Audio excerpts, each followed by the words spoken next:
ରବିବାର ସୁଦ୍ଧା ଆବେଦନ କଲେ 17ରେ ମିଳିବ ପ୍ରଥମ କିସ୍ତି। ସୁଭଦ୍ରା ପାଇଁ ଆବେଦନ କଲେଣି 50 ଲକ୍ଷରୁ ଅଧିକ।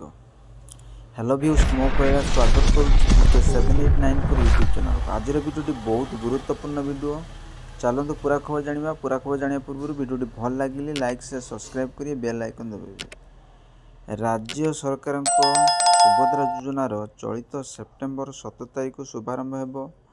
ପ୍ରଧାନମନ୍ତ୍ରୀ ନରେନ୍ଦ୍ର ମୋଦି ଏହାକୁ ଶୁଭାରମ୍ଭ କରିବେ। ସୁଫଳ ପାଇବା ପାଇଁ ରାଜ୍ୟର ପଞ୍ଜୀକରଣ ବଢ଼ିବାରେ ଲାଗିଛି। ଏପର୍ଯ୍ୟନ୍ତ 50 ଲକ୍ଷରୁ ଅଧିକ ଫର୍ମ ଦାଖଲ କରିସାରିଲେଣି। ଆସନ୍ତାକାଲି ବା ରବିବାର ଦିନ ରବିବାର ସୁଦ୍ଧା ଯେଉଁମାନେ ଆବେଦନ କରିଥିବେ ସେମାନଙ୍କୁ 17 ତାରିଖରେ ପ୍ରଥମ କିସ୍ତି ଟଙ୍କା ପ୍ରଦାନ କରାଯିବ ବୋଲି ପ୍ରଧାନମନ୍ତ୍ରୀ କହିଛନ୍ତି। ସୁଭଦ୍ରା ଯୋଜନା ପାଇଁ ପଞ୍ଜୀକରଣ କେନ୍ଦ୍ରରେ ମହିଳାଙ୍କ ଲମ୍ବା ଧାଡ଼ି ଦେଖିବାକୁ ମିଳୁଛି।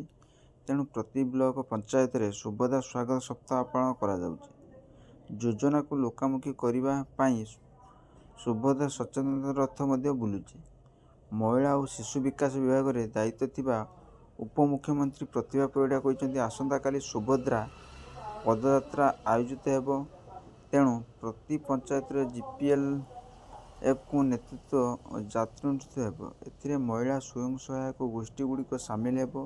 ରାଜ୍ୟରେ ସମୁଦାୟ 10,000 ପଦଯାତ୍ରୀ କରାଯିବ। ଭୁବନେଶ୍ୱରରେ ଗିରିଦୁର୍ଗା ମନ୍ଦିର ଶୋଭାଯାତ୍ରା ଆରମ୍ଭ ହୋଇ ରମାଦେବୀ ପ୍ରତିମୂର୍ତ୍ତି ନିକଟରେ ପଦଯାତ୍ରା ଶେଷ ହେବ। ଆସନ୍ତାକାଲି ବା ରବିବାର ସୁଦ୍ଧା ଯେତିକି ସଂଖ୍ୟକ ଫର୍ମ ଆବେଦନ ହୋଇଥିବ, ଏହି ସଂଖ୍ୟାରେ ଆଧାର ଓ ବ୍ୟାଙ୍କରୁ ହିତାଧିକାରୀଙ୍କ ଟଙ୍କା ପଠାଯିବ। ଆଶା କରି ଭିଡ଼ିଓଟି ଭଲ ଲାଗିଲେ ଲାଇକ୍ ସେୟାର ସବସ୍କ୍ରାଇବ୍ କରି ବେଲ୍ ଆଇକନ୍ ଦେବେ।